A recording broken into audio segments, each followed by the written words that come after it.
आप सुधरने को तैयार हो जाएं, आप में तुरंत उम्मीद जग जाएगी कि दुनिया भी सुधरेगी। कोई आपको मिले और कहे इस दुनिया में कुछ नहीं हो सकता, तो साफ समझ लेना कि वो ये कह रहा है कि मेरा कुछ नहीं हो सकता। कोई मिले और कहे कि मेरी बीवी सुधरने से रही, तो साफ समझ लेना कि वो कह रहा है मैं सुधरने से रहा। जो सुधरने लगेगा उसको तत्काल दिख जाएगा कि सब सुधर सकते हैं, सबको सुधरना चाहिए, सब सुधरने को आतुर हैं। निर्मलता का, निर्दोषता का स्वाद ऐसा होता है कि फिर वो स्वाद तुम सब में बांटना चाहते हो। तुमसे ये बर्दाश्त ही नहीं होगा कि तुम तो निर्मल हो गए और बाकी सब मलिन रहे। तो तत्काल तुम में उम्मीद जग जाएगी। उम्मीद से आगे श्रद्धा।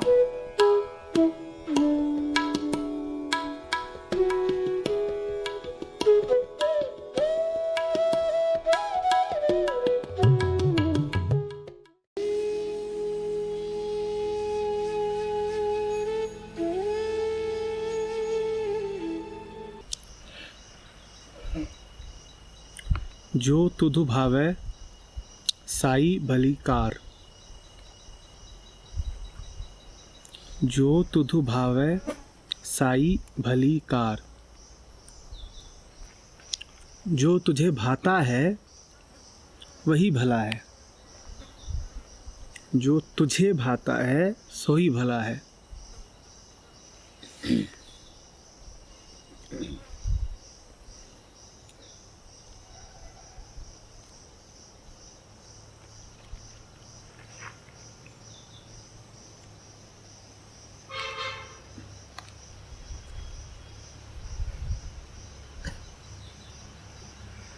क्या भाता है उसे?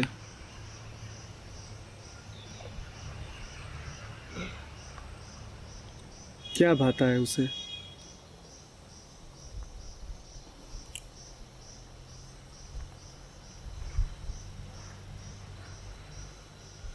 अचल अपरिवर्तनीय उसका स्वभाव है।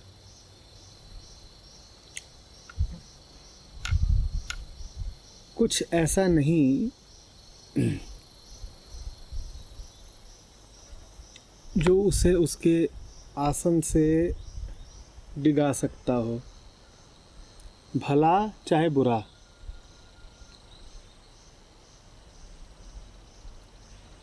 क्या भाता है उसे? कुछ ऐसा भी है क्या जो उसे न भाता हो?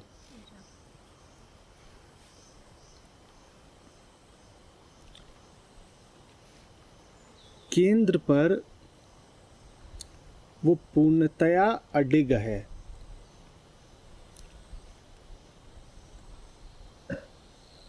कोई गति नहीं है उसकी।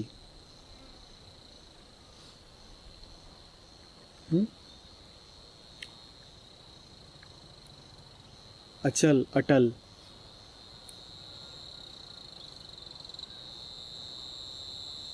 उसके केंद्र पर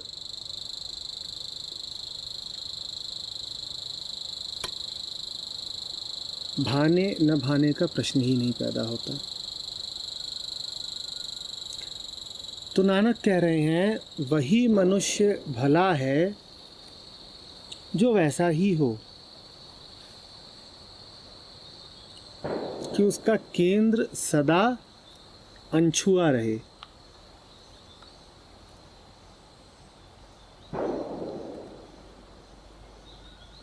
वो कैसा है, पूर्ण कैसा है, उससे एक होकर, उसको जानकर जीव को नसीहत मिलती है जीवन के बारे में।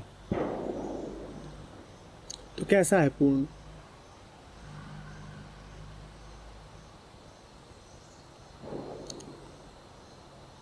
मूलतः मात्र साक्षी।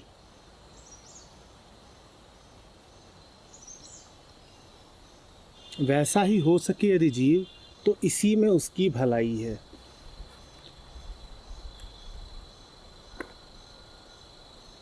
और कैसा है पूर्ण परम व्यक्त जगत में? खिलाड़ी, लीलाकार।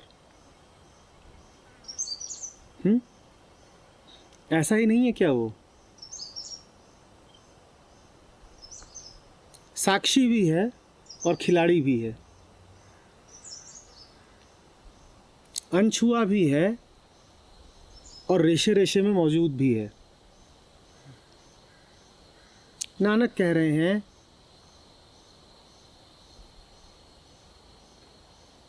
कि जैसा है परमात्मा वैसे ही यदि तुम हो सको तो इसी का नाम भलाई है।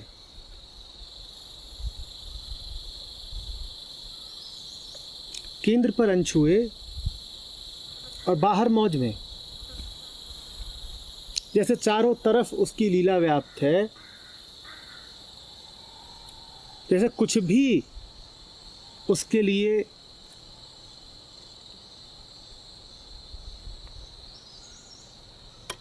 वर्जित नहीं है और न ही कुछ करणीय है, सतत गतिमान है, बिना हिले, वैसे ही तुम भी हो जाओ।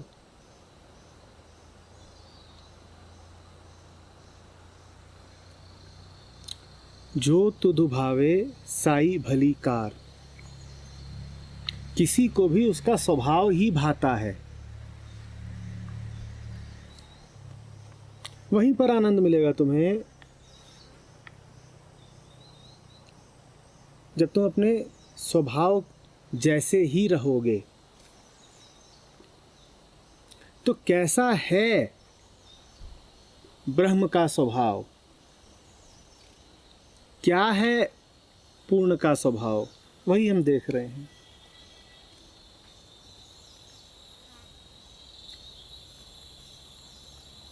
क्योंकि हम देख रहे हैं इसीलिए हमें व्यक्त अव्यक्त की भाषा में बात करनी पड़ेगी, क्योंकि कभी वो हमारे लिए व्यक्त है और कभी अव्यक्त है। जब वो अव्यक्त है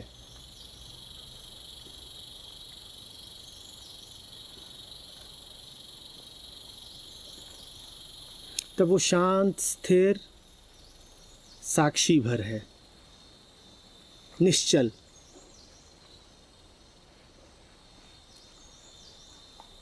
जिसे देखा नहीं जा सकता, इसे छुआ नहीं जा सकता, अव्यक्त है, अदृश्य है। तब वो है जिसे देखा नहीं जा सकता पर जो आँख को देखने की ताकत देता है। तब वो है जिसे सुना नहीं जा सकता पर जो कान को सुनने की शक्ति देता है। तब वो है जिसे कहा नहीं जा सकता पर जो सारे शब्दों में मौजूद है। ये है उसका स्वभाव। कुछ ना होते हुए सब होना, ये है अव्यक्त का स्वभाव। अव्यक्त का स्वभाव है कुछ ना होना।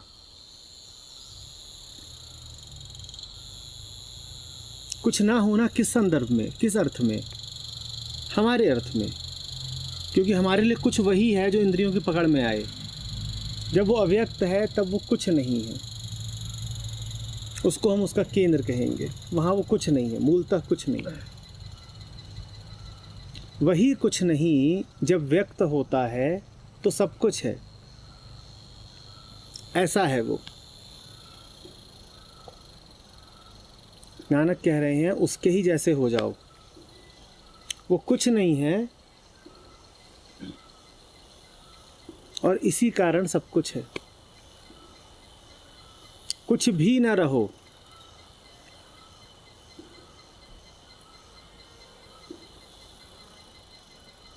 लाओ त्सु के ताओ जैसे, जो कुछ है ही नहीं।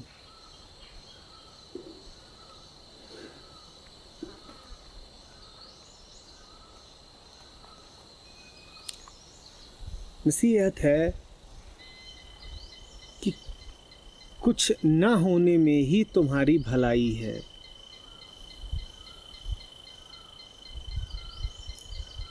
जो कुछ नहीं है वो सब कुछ हो सकेगा। जो जितना कुछ नहीं है वो उतना ज़्यादा सब हो पाएगा। ब्रह्म चूंकि पूर्णतया शून्य है, इसीलिए वो समस्त ब्रह्मांड बन जाता है। हम भी जितने खाली होते जाएंगे उतना व्यक्त होते जाएंगे।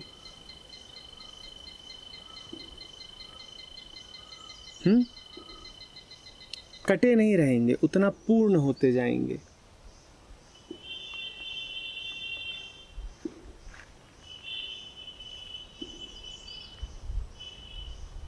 खाली होने से मतलब कंडीशनिंग से फ्री होते जाएंगे। बस यही समझ लो।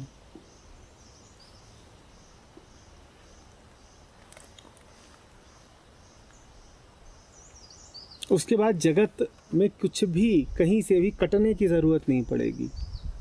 जैसे अस्तित्व, ये पूरा जगत जुड़ा हुआ है, संपृक्त है, इसमें आपस में कोई रेखाएं नहीं खींची हुई हैं,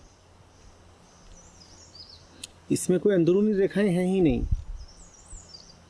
क्योंकि ये मूलतः शून्य है। इसकी एक गति है, सब जुड़े हुए हैं।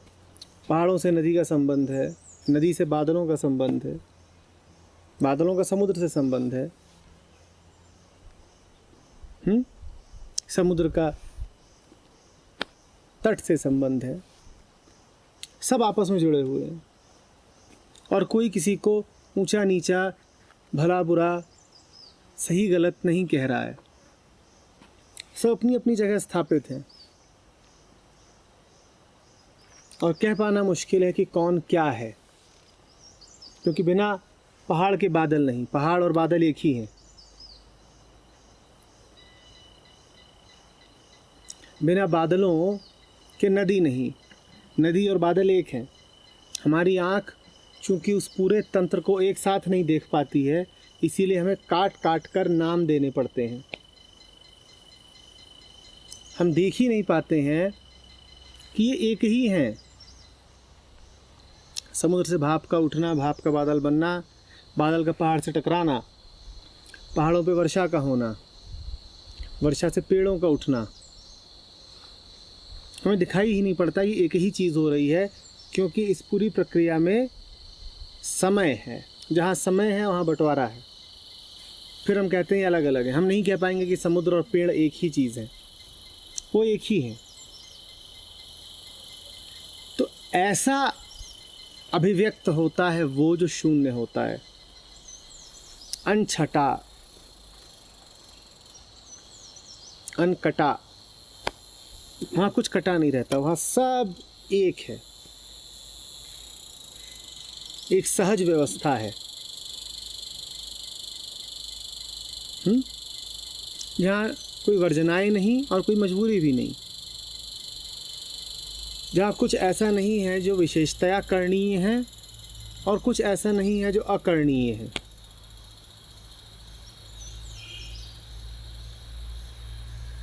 वही जंगल होता है जिसमें नए फूल खिल रहे होते हैं, उसमें पुराने फूल झड़ भी रहे होते हैं, नए शावकों का जन्म हो रहा होता है और पुराने पशु मर भी रहे होते हैं।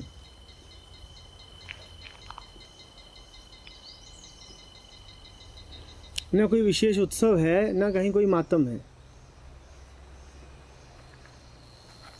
एक सहज संगीत है। बस रेखा नहीं खींच दी गई है कि जन्म होगा तो खुशी मनाएंगे और मृत्यु होगी तो रो जाएंगे।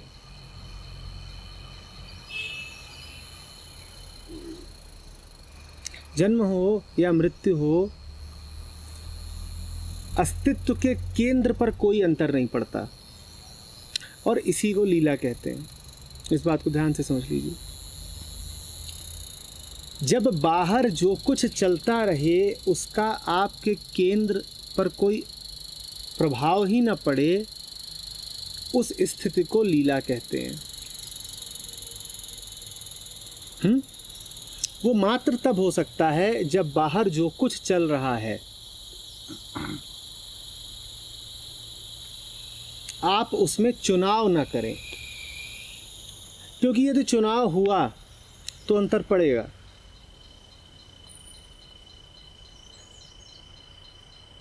और चुनाव का अर्थ होता है कि उसमें अच्छा बुरा, सही गलत, निर्धारित कर दिया गया। तब आप कहेंगे कि मैं अच्छे के पक्ष में खड़ा हूँ, मुझे सही करना है। ब्रह्म किसी के पक्ष में नहीं खड़ा, वो तो खेल रहा है। उसे किसी धर्म की स्थापना नहीं करनी है। नहीं, वो बिल्कुल नहीं कह रहा है कि पृथ्वी पर न्यायोचित काम ही होने चाहिए। न्याय कुछ है ही नहीं वहां पर। न्याय, धर्म,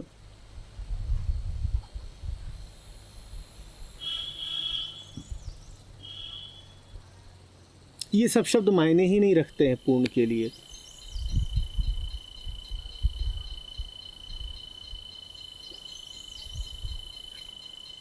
संत हमसे कह रहे हैं ऐसे ही हो जाओ। भीतर बिल्कुल साफ, खाली, और बाहर भरे पूरे, पूर्ण, खेलते हुए, जुड़े हुए।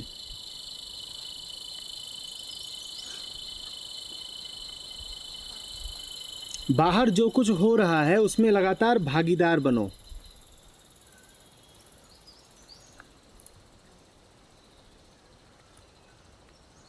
वहां तुम खेल के खिलाड़ी रहो पूरे तरीके से, और भीतर कोई खेल ही नहीं, मात्र साक्षी। बाहर खिलाड़ी, भीतर साक्षी।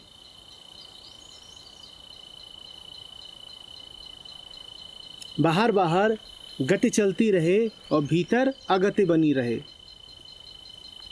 यही है परम का स्वभाव, यही भला है। भली कार जो तुध भावे साई भली कार। हम कहते हैं कि मन का उसमें विलय हो जाना चाहिए। क्या अर्थ है इसका? इसका अर्थ यही है कि मन का उसके जैसा ही हो जाना चाहिए। कहते हैं ना कबीर, जो तू चाहे मुक्त को छोड़ दे सब आस, मुक्त जैसा ही हो रहे सब कुछ तेरे पास। वो जो परम मुक्त है, देखो वो कैसा है, और जैसा वो है वैसे ही हो जाओ। यही है मन का आत्मा में विलय, कि मन आत्मा ही जैसा हो जाए। तो पूछो यदि कि आत्मा का स्वभाव क्या है? कोई स्वभाव ही नहीं है आत्मा का। आत्मा शून्य स्वभाव है, कोई स्वभाव नहीं है उसका। हाँ, जब वो अभिव्यक्त करती है अपने आप को,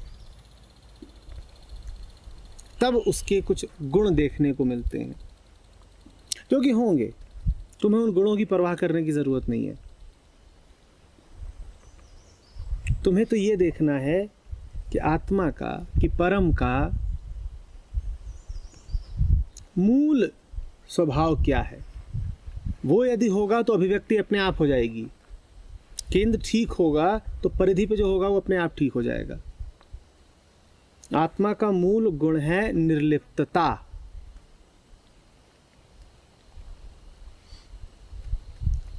लिप्त हो जाना माने चिपक जाना। आत्मा का मूल गुण है निर्लिप्तता, नॉन पार्टिसिपेशन। और वही आत्मा जब अभिव्यक्त होती है तो उसकी अभिव्यक्ति होती है लीला, और लीला है खेलना, जम के खेलना। भीतर निर्लिप्तता, बाहर लीला।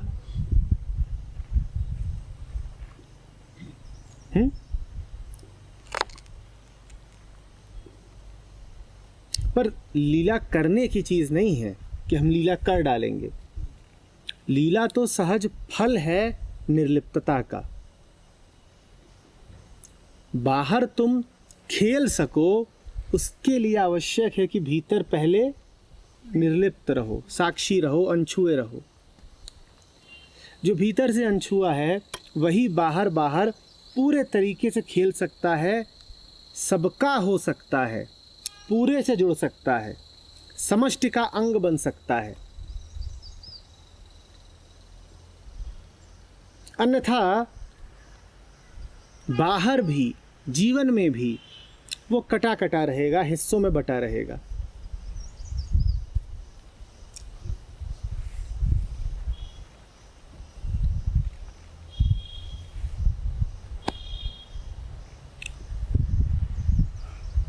जिसका केंद्र पूरी तरह साफ नहीं, जिसके केंद्र पर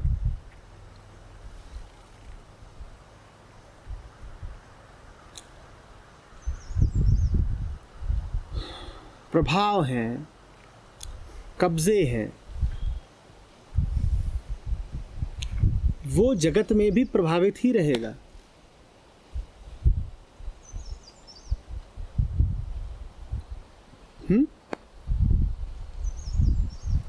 मन की बात कर रहे हैं हम, क्योंकि मन का ही आखिरी सिरा वो केंद्र है।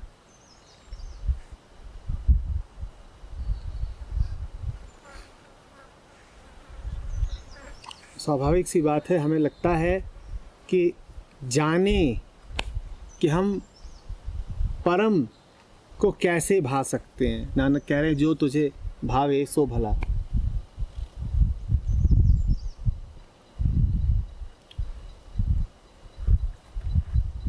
मन का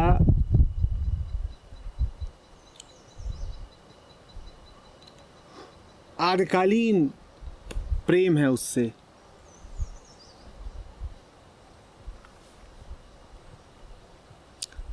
बड़ी पुरानी कहानी है।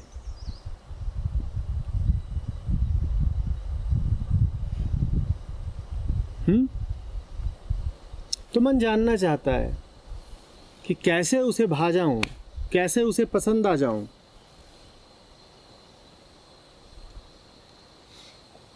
यही एक प्रश्न है जो मन के सामने हमेशा रहता है, कैसे उसे भा जाऊं।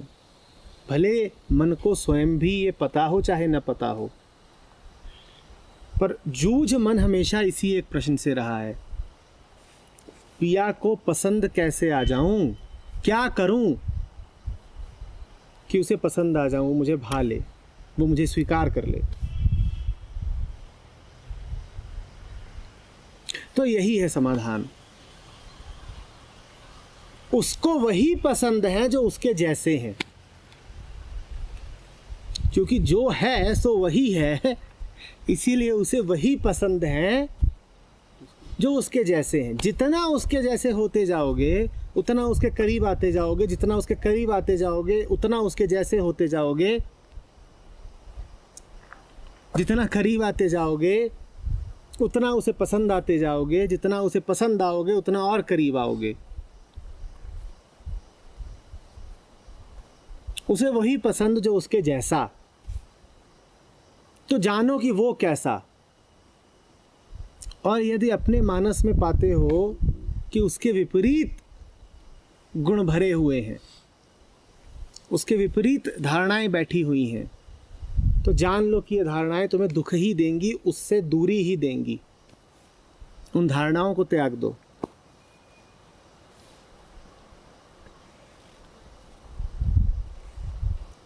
समझ में आ रही है बात? चाहते तो हो कि उससे मिल जाओ, पर उससे मिलोगे कैसे जब तक उसके जैसे नहीं हो। वैसे ही हो जाओ। वैसा होने के लिए जानो कि वो कैसा है। ब्रह्मविद ब्रह्मैव भवति। जानो कि ब्रह्म कैसा है, फिर वही हो जाओगे। और यही परम भलाई है, यही परम शुभ है, यही परम कल्याण है। उसको जानना, उसके जैसे हो जाना, उससे मिल जाना। उपनिषद बड़े सार्थक और बड़े बोधगम्य तरीके से कहते हैं, तद पश्यत तद भवत तदासीत। उसको देखा, उसके जैसे हो गया, अरे मैं तो सदा ही वो था। तद पश्यत तद भवत तदासीत। उसको देखा, देखते ही उसके जैसा हो गया, और जैसा ही उसके जैसा हो गया तो जाना कि अरे फालतू ही भटक रहा था, मैं तो सदा ही यही था।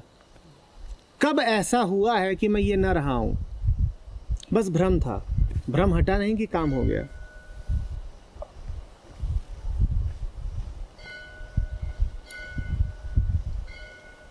उधर कोई नानक का भी इशारा है।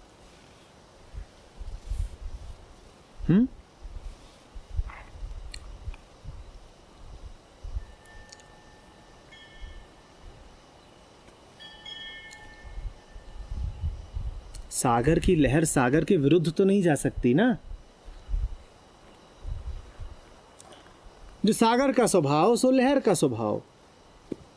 काहे में है लहर का हित? लहर का हित इसी में है कि वो सागर जैसी ही रही आए।